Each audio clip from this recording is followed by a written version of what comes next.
Boa noite a todos. Estou feliz de ver vocês aqui. Estou falando sobre consciência, Gödel e autorreferência, Turing e inteligência artificial. Sou Padre Paul, sou professor do Departamento de Matemática da PUC. Pela idade, sou emérito. E essa é uma questão, a consciência, a autorreferência, que me interessa há muito tempo. Eu vou me aventurar um pouco com inteligência artificial, provavelmente sendo menos competente do que a maioria das pessoas aqui. Então, aqui eu esboço. Primeiro, o que é a consciência? Nesse sentido que vamos tratar. Parece que todos os seres vivos são conscientes. Então, o problema duro da consciência e o bom senso, um pulo no escuro, que eu vou falar sobre isso. Depois eu vou falar de Roger Penrose, prêmio Nobel de Física, a mecânica quântica incompleta, ele fala. E entra Stuart Hameroff, um anestesiologista que trabalhou e trabalha com Penrose, com os microtúbulos no cérebro. Depois vamos passar para Turing, que deu uma definição do que é computador digital e mostrou as propriedades fundamentais. E a inteligência artificial está ligada a isso. Finalmente, a minha conclusão é que existe um mundo espiritual. Essa é uma conclusão que eu acho que é coerente, mas muita gente pode discordar. Há muita pesquisa sobre a consciência hoje em dia, milhares, se não dezenas de milhares de artigos publicados, e um dos problemas mais importantes de estudo mais fundamentais sendo estudado. A consciência humana é estudada na filosofia e na neurologia. E o que queremos dizer por consciência? A consciência é a propriedade de ser consciente de si mesmo. E em inglês tem duas palavras, consciousness ou awareness, que significa eu sou consciente de mim mesmo. E outro que é a consciência moral, conscience. Mas nós queremos falar de consciousness e awareness. E a experiência subjetiva, ou de primeira pessoa, eu percebendo, é o que eu me percebo como um ser consciente. Uma questão fundamental é que nenhum aspecto da mente seja mais familiar ou mais intrigante do que nossa consciência e a nossa experiência que temos de todos nós e do mundo. O problema da consciência, sem dúvida, a questão central nas teorias atuais sobre a mente. Essa é uma pequena tradução de um texto no Stanford Encyclopedia de Filosofia. Vamos refletir sobre a experiência primeira pessoa que eu tenho. Eu sou consciente, eu me conheço. Somente eu experimento diretamente a minha consciência. A reflexão filosófica, 2 milênios e mais, estuda e analisa essa experiência. A experiência primeira pessoa de consciência, só eu posso experimentar diretamente a minha consciência. Mas eu percebo, pela analogia, que todos vocês são conscientes da mesma maneira, mas não posso experimentar a sua consciência. É o bom senso saber que os outros têm a mesma experiência de consciência. Muitos estudos profundos são feitos de neurologia do cérebro, Eu vou falar um pouco de Penrose e Hameroff, que estudam o entendimento humano e a consciência em relação Penrose usa o teorema de incompletude de Gödel e Hameroff, que é anestesiologista e neurologista, coloquei a questão dos microtúbulos, que são estruturas muito pequenas dentro dos neurônios do cérebro. O problema duro da consciência, como a minha consciência da minha cabeça possa afetar o mundo, posso movimentar o corpo. E várias outras pessoas, há muito tempo atrás, Wilder Penfield, fazendo cirurgias no cérebro, observou as diversas partes, e Roger Sperry estudou, fez cirurgias em pessoas que nasceram sem partes do cérebro, às vezes com a maior parte do cérebro ausente, mas algumas pessoas conseguiram viver vidas normais. Mas eu não vou entrar muito nisso. Então, o que não é o enfoque agora é essas pesquisas de neurologia que vocês conhecem muito melhor, mas não vou falar. E tem muitos resultados relevantes que não posso incluir, porque vão além da minha competência. Então, espero fazer outro enfoque, que investigar a consciência e ver, primeiro, qual é a extensão da consciência no mundo. E será que computadores podem chegar a ser conscientes? É uma boa pergunta, com várias respostas que pessoas diferentes oferecem. Tem o famoso teste de Turing, se é possível distinguir um computador de um ser humano. Vou falar mais sobre isso. Estou sendo muito ousado, vou mencionar objetivamente de falar dessas coisas sem uma competência adequada na consciência. Então, parece que todos os animais são conscientes. Embora outros animais não mostrem ter uma consciência reflexiva, como nós seres humanos, parece que todos os animais têm algum tipo de consciência. Mesmo para Paramecium, que é um pequeno organismo unicelular que nada para escapar de predadores e para buscar comida.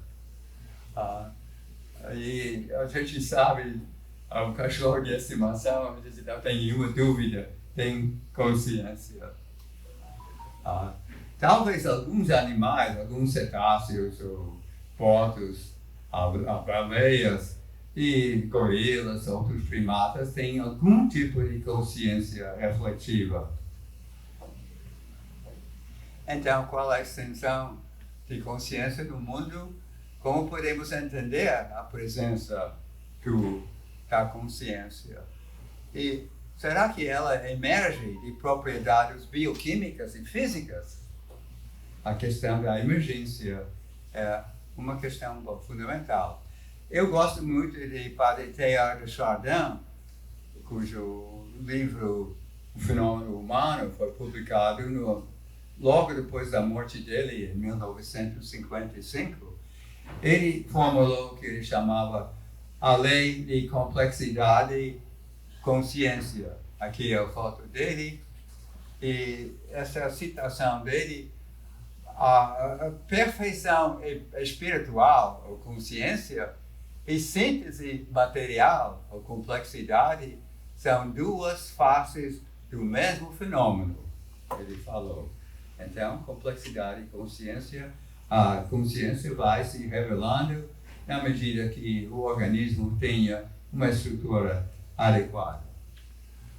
Ele também formulou, eu era paleontólogo e geólogo, então ele estudou muito cosmogênese, mas também a biogênese e finalmente a noogênese, o ser humano. Ele participou da descoberta na China do homem de Pequim. Estava exilado na China e levou a isso. Então, o problema duro da consciência, que é de David Chalmers, ele explicava por que o estado físico e consciente, em vez de ser inconsciente, porque temos a experiência subjetiva, a experiência primeira pessoa. O que produz isso? A relação entre o estado físico do corpo e a nossa percepção de consciência. E parece que uma explicação da consciência terá que ultrapassar os métodos usuais da ciência. É possível estudar o cérebro e sua neurologia empiricamente. Isso seria um estudo de terceira pessoa. Eu estudando outra pessoa, mas parece que eu estou afirmando que há dois mundos. É possível comparar as observações e estudos de processos neurológicos no cérebro com o testemunho consciente da pessoa, o que ela percebe e experimenta. E é interessante nas cirurgias dentro do cérebro, não precisa de anestesia. Então, o cirurgião pode perguntar ao sujeito o que está sentindo, qual parte do corpo está sendo atingido. Mas a experiência, primeira pessoa, eu tenho experiência da minha consciência, isso me parece mostrar uma dimensão imaterial da realidade que eu chamo mundo espiritual. Então, vamos usar o bom senso nisso, porque eu não posso perceber diretamente a consciência de vocês, mas eu sei que vocês têm consciência por analogia e não posso experimentá-la diretamente, mas é o bom senso que me leva a fazer esse pulo no escuro de acreditar na consciência de outros. Aqui tem o bispo Berkeley, bispo na Irlanda, no século XVIII, que, seguindo os filósofos Descartes, Locke, Hume e Kant, ele adotou uma posição muito criticada de solipsismo, ou seja, o resto do mundo, as outras pessoas existem na minha mente só. Então, é uma posição meio absurda. Me parece falta o bom senso. E eu gostaria de contar uma história. O Dr. Samuel Johnson foi um intelectual importante no século XVIII. Inclusive, a biografia dele, The Life of Dr. Samuel Johnson, by Boswell, se tornou uma das melhores biografias da história. Mas alguém perguntou a Dr. Johnson, o que você diz da posição de Berkeley? E a resposta dele era que ele deu um chute forte numa pedra, de modo que a perna dele, o pé dele, estava doendo muito. Essa foi a resposta dele. Agora, o ponto de vista que eu queria seguir, nós examinamos nossa própria consciência, tem relevantes ideias atuais da matemática e da física que tem alguma ligação. Isso sou um pouco menos incompetente nessa área. Na interpretação ousamos apresentar ideias controvertidas que não posso demonstrar, mas quero que vocês possam perceber que a existência desse mundo espiritual é uma posição coerente, sem provas absolutas, mas dá uma visão positiva, uma posição alegre, verossímil da realidade. Então, é isso que estou tentando defender. Então, vamos para Roger Penrose, Prêmio Nobel de Física, 5 anos atrás. Ele escreveu 2 livros que tiveram bastante impacto. A Mente Nova do Rei, The Emperor's New Mind. Estou falando há ano que foi publicado em inglês. E Shadows of the Mind, a mente virtual, em 94. E a posição dele é que um computador não pode ter entendimento, não pode entender. E por que ele fala isso?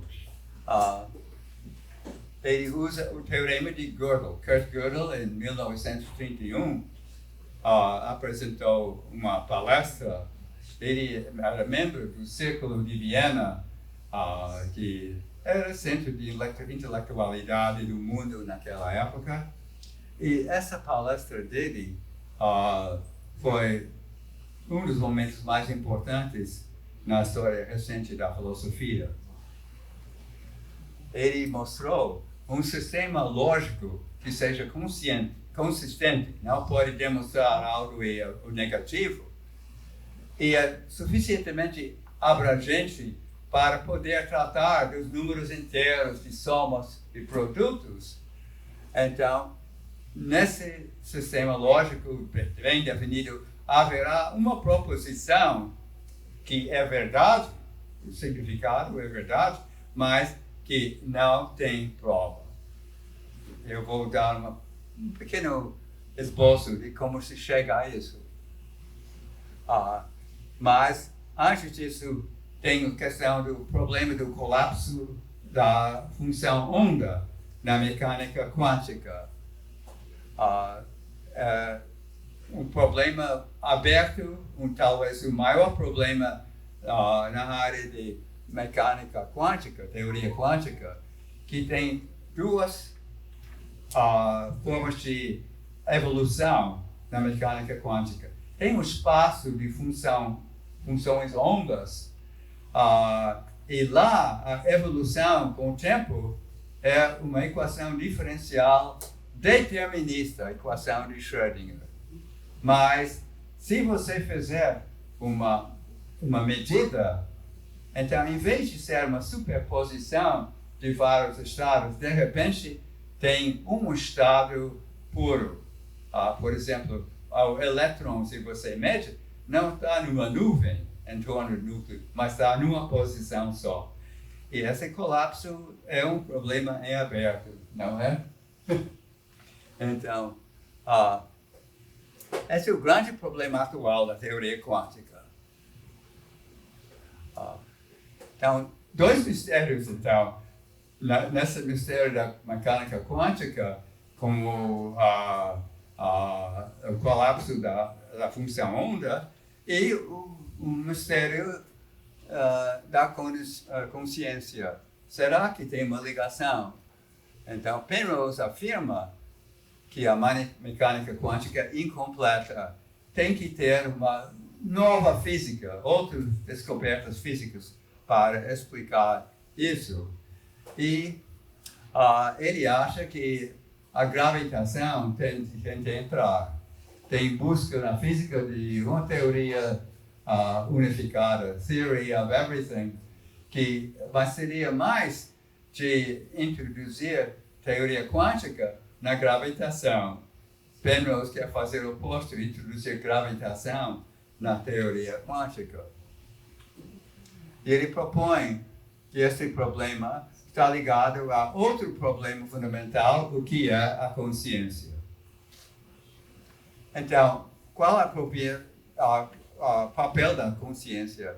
O outro prêmio Nobel de Física, o Eugene Wigner, propôs que a consciência tem um papel no colapso da função onda, que é quando o ser consciente faz uma medida que produz essa passagem de uma superposição de estados incompatíveis na mecânica, na física clássica, de só um. Mas esse é um ponto controvertido. Tem especialistas do lado que afirmam que a consciência tem papel e outros que dizem que não. Agora, como Penrose usa o teorema de Gödel para concluir que o computador não pode entender, não pode ter entendimento?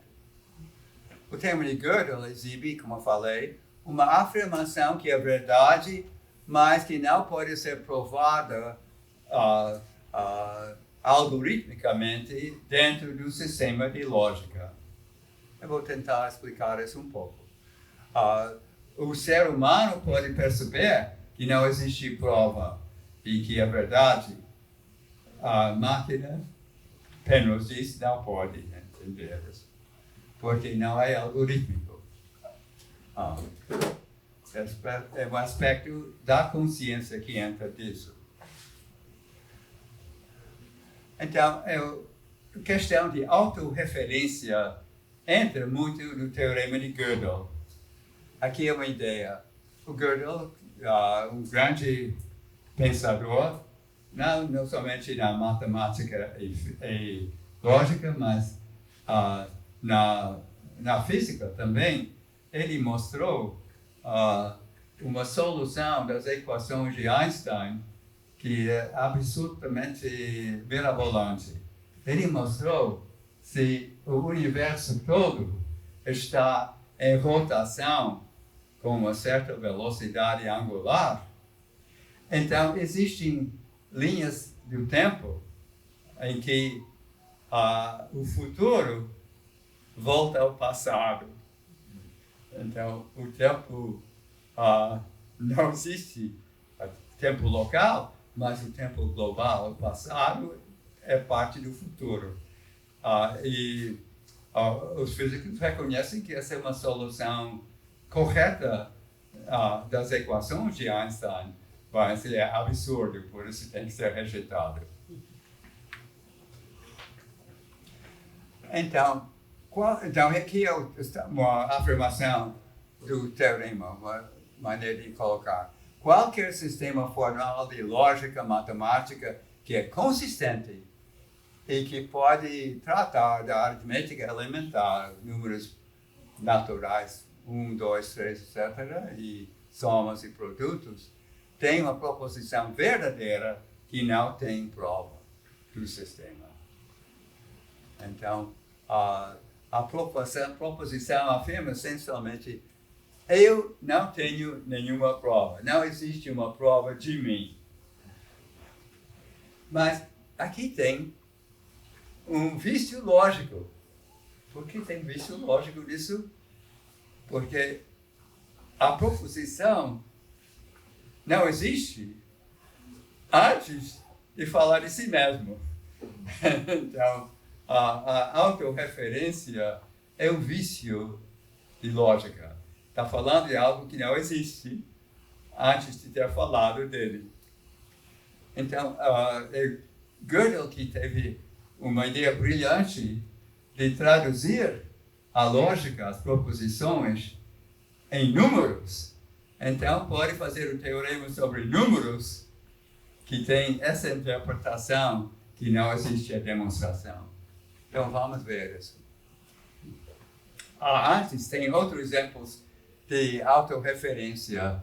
Tem um texto na Bíblia, na Epístola de Tito, capítulo 1, versículo 12, diz o seguinte: dentre eles, o profeta deles, disse: os cretenses são sempre mentirosos.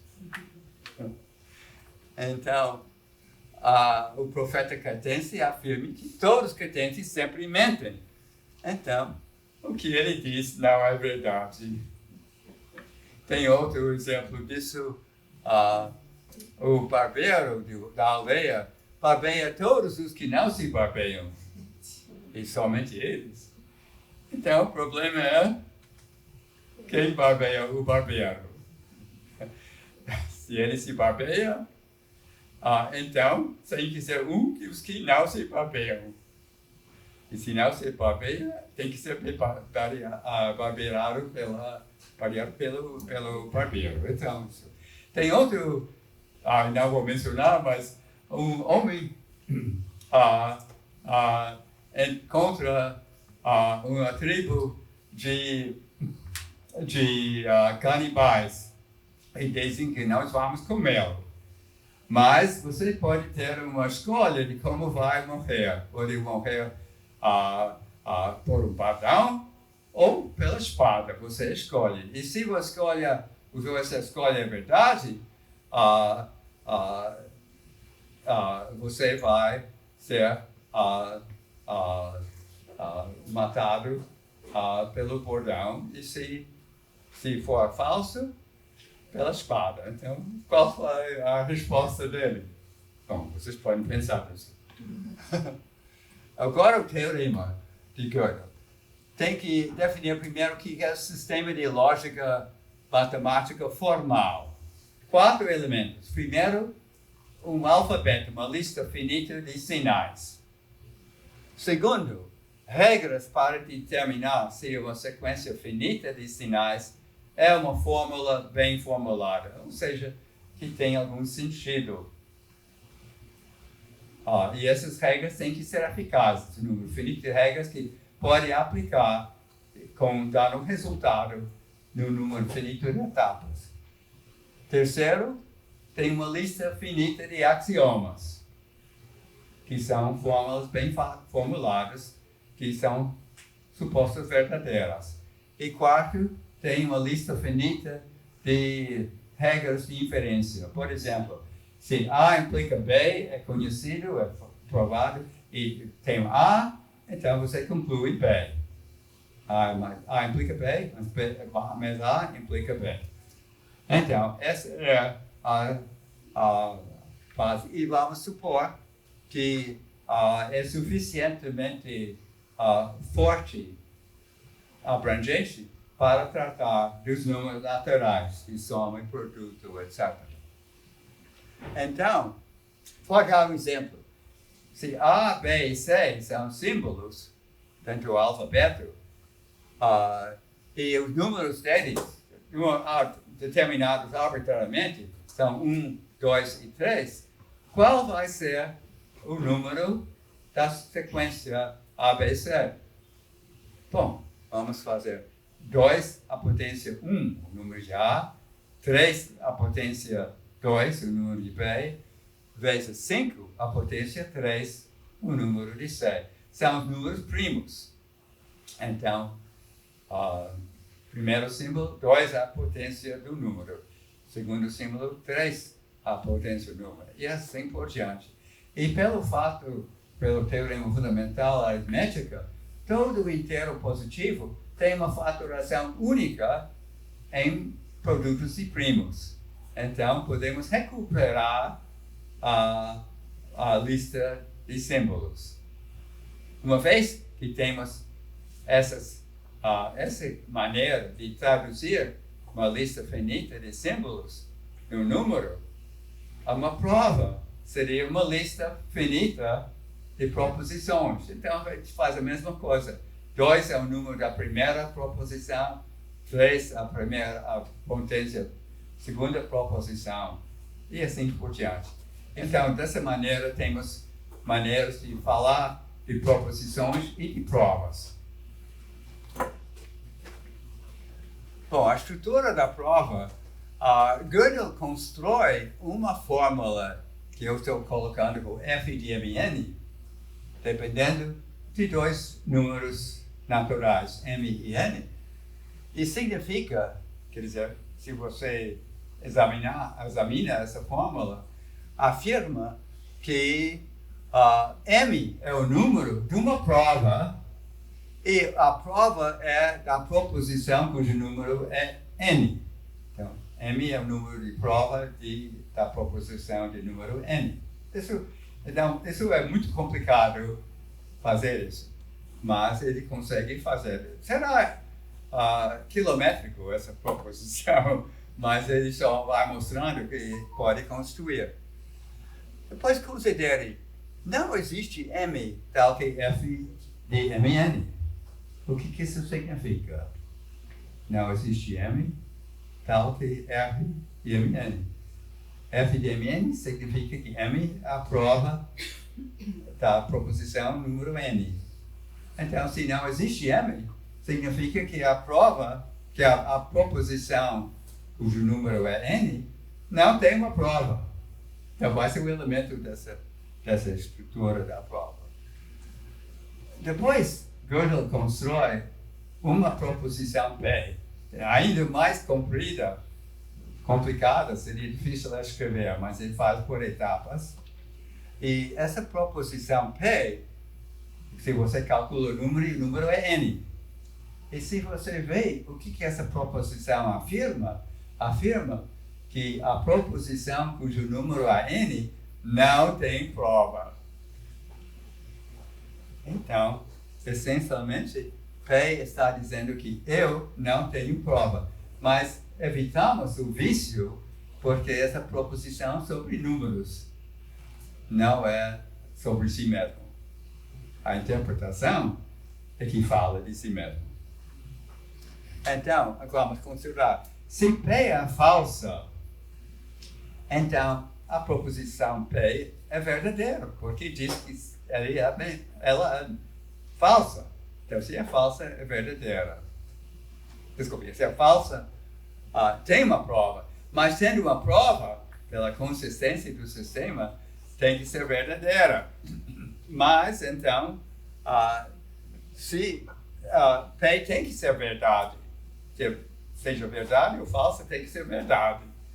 E, sendo verdade, não tem prova. Esse é o teorema de Gödel.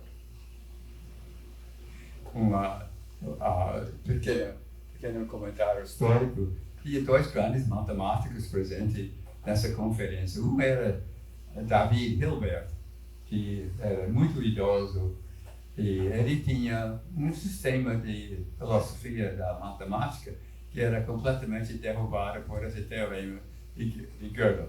Mas ele não entendeu, segundo dizem as pessoas presentes. E outra pessoa era John von Neumann, o húngaro que veio a Princeton, famoso, teve muita importância no desenvolvimento do computador. E ele saiu furioso. Ele estava pensando, por que eu não pensei nisso? Mas são coisas interessantes que aconteceram. Agora, qual a conclusão de Penrose? Gödel evita o vício, porque o teorema a proposição fala sobre números.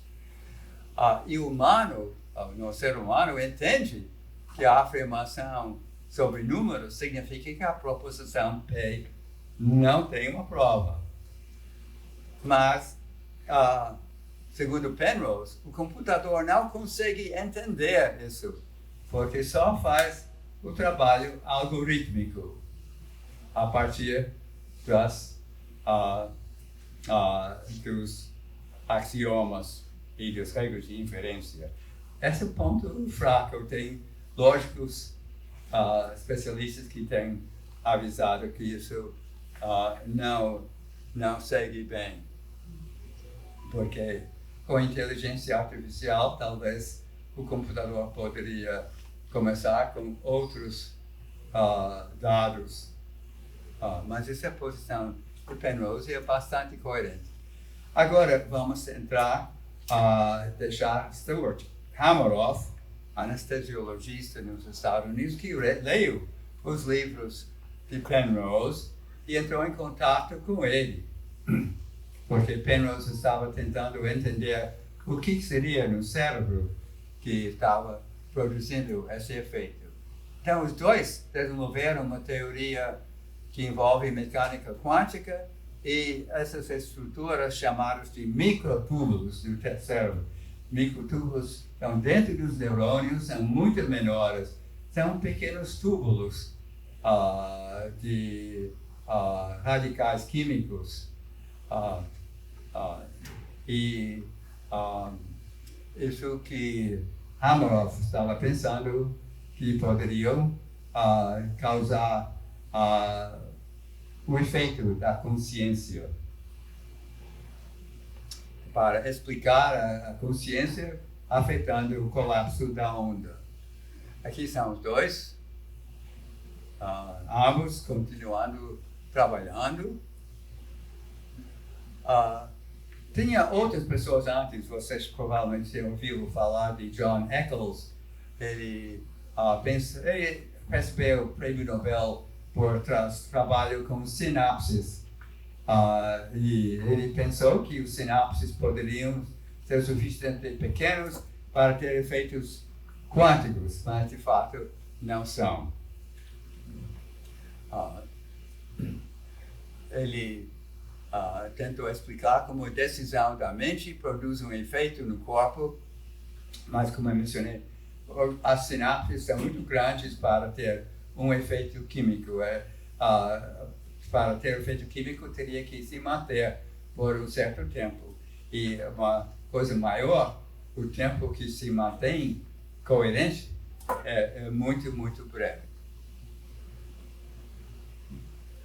Então, essa teoria de redução objetiva orquestrada, ORC, ou R, de Penrose e Hameroff, que desenvolveram nos anos 1990, afirma que a consciência é baseada no processamento quântico não computável por qubits. O qubit é um bit quântico.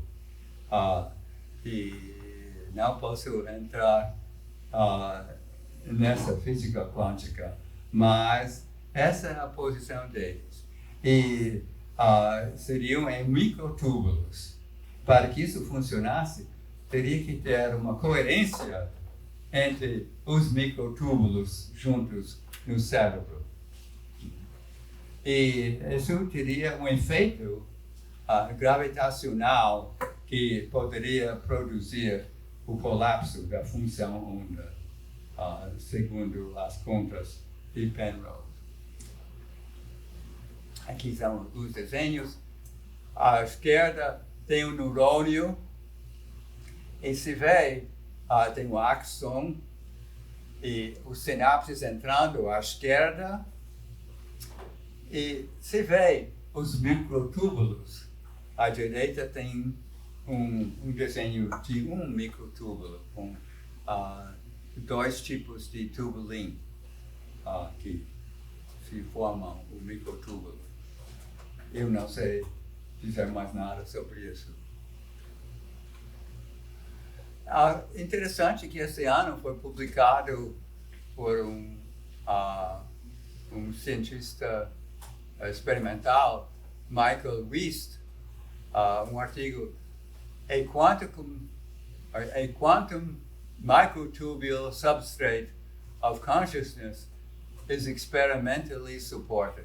Ou seja, que está dizendo nesse artigo que tem alguma verificação no laboratório de uma relação. O artigo dá evidência experimental recente que é compatível com a hipótese geral que o subestatuto biofísico da consciência é um estado quântico coletivo de microtúbulos. Então, não está dizendo que é provado, mas só que é coerente, é compatível. E depois ele diz, especificamente prevista pela teoria de redução objetiva orquestrada de Penrose e Hameroff. Então, não é completamente absurda essa teoria.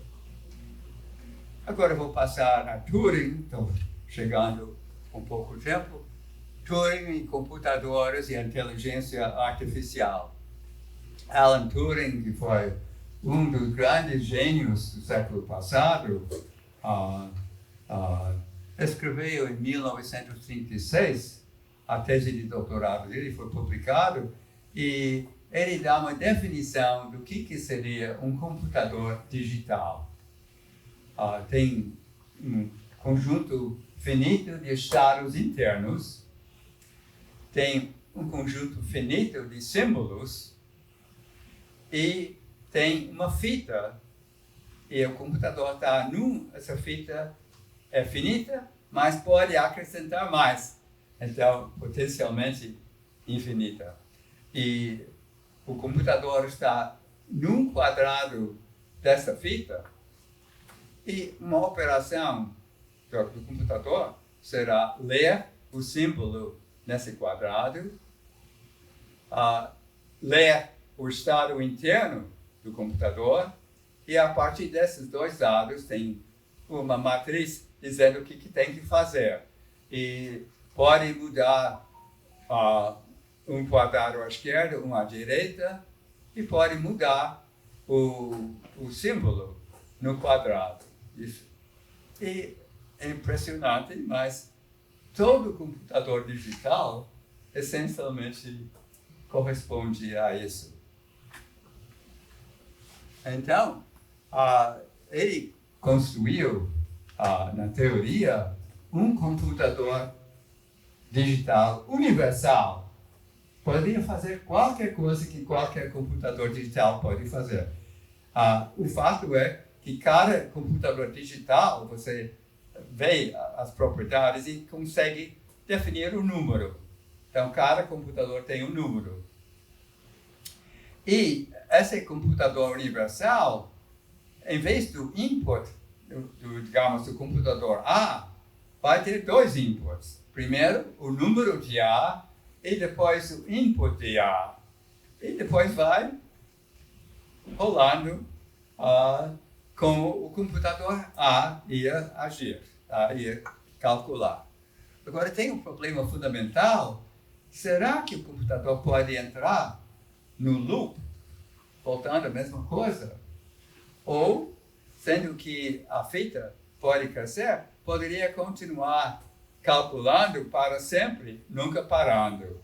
Essa é a pergunta. E o Turing mostrou que não existe um algoritmo para determinar se o computador vai continuar para sempre ou parar. É fundamental. Isso fez parte dos inícios da inteligência artificial. Agora, hoje temos computadores que conseguem fazer muita coisa que o ser humano pode fazer. Nós sabemos disso. Estamos experimentando isso constantemente. A inteligência artificial pode formular conclusões a partir de um banco de dados de informações. Pode fazer conclusões. Uns 40 anos atrás, professores aqui na PUC estavam trabalhando como pode criar uma linguagem para o computador tirar conclusões baseado em dados que começam. Também pode escrever textos. Esse é o problema para o dever de casa para o professor. Pode reconhecer imagens, isso está se tornando importante. O rosto, quando eu entro no Colégio Santo Inácio, onde moro, tenho que passar por uma catraca que lê o meu rosto. E muitas outras coisas. E tem algumas coisas em que eles são mais eficientes do que o ser humano. Já há muitos anos, um computador derrotou um grande mestre de xadrez. E o jogo chinês Go, que é muito mais complexo de xadrez, foi alguns anos atrás que o campeão de Go foi derrotado pelo computador AlphaGo de Google. Então, essas coisas existem. Será que os computadores do futuro serão impossíveis de distinguir de um ser humano? Essa é a boa pergunta. Será que podem ser mais inteligentes que o ser humano? Em certo sentido, eu acho que a resposta é sim. Será que poderiam ser perigosos? Se vocês têm visto o filme 2001, Odisseia no Espaço, tinha o espaço-nave, a nave espacial, que estava saindo para a Lua, para o cráter de Clavius. E o computador tentou tomar controle. E finalmente conseguiram tirar a tomada para que o computador não conseguisse.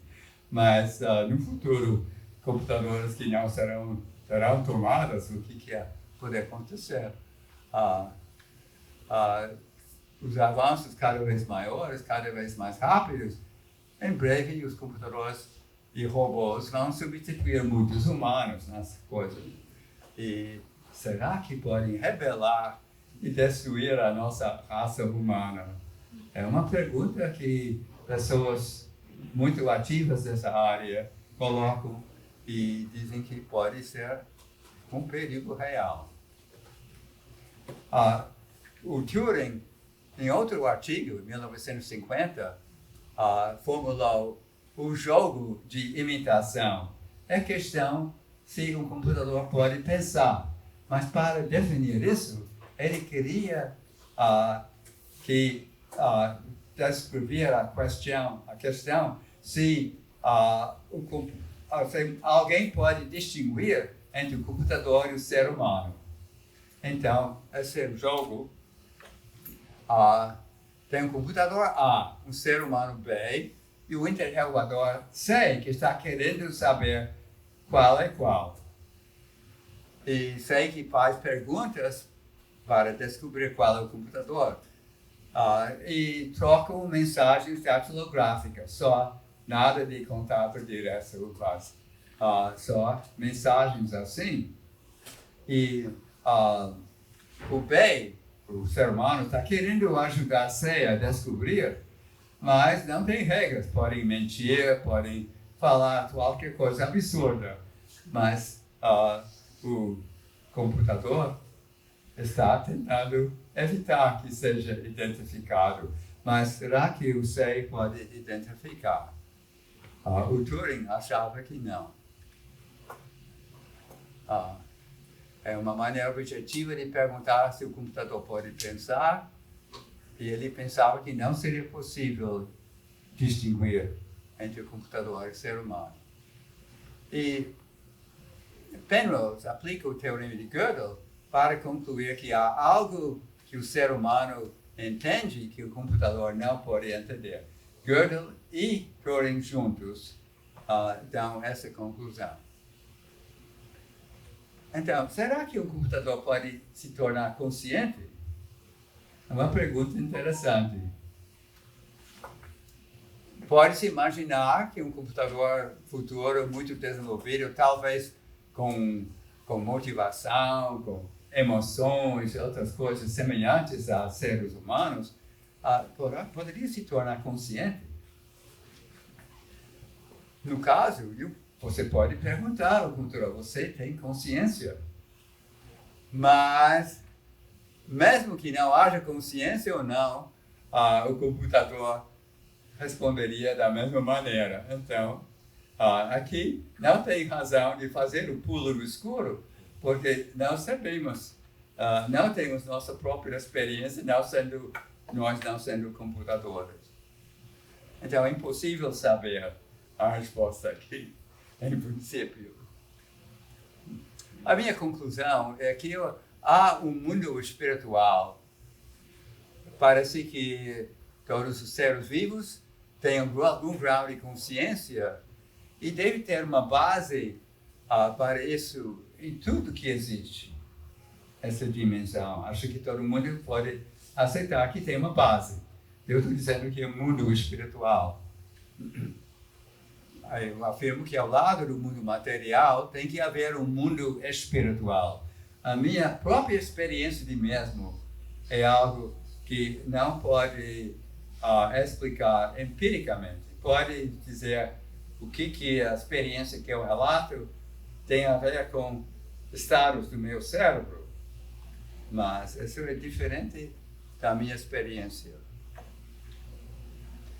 Então, o mundo material, espiritual, estou dizendo que a experiência empírica, terceira pessoa, não pode fundamentar a nossa experiência primeira pessoa. Eu sou eu.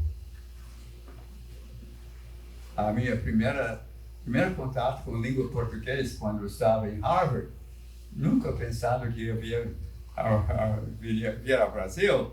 Eu fui a uma palestra no clube de alunos católicos em Harvard e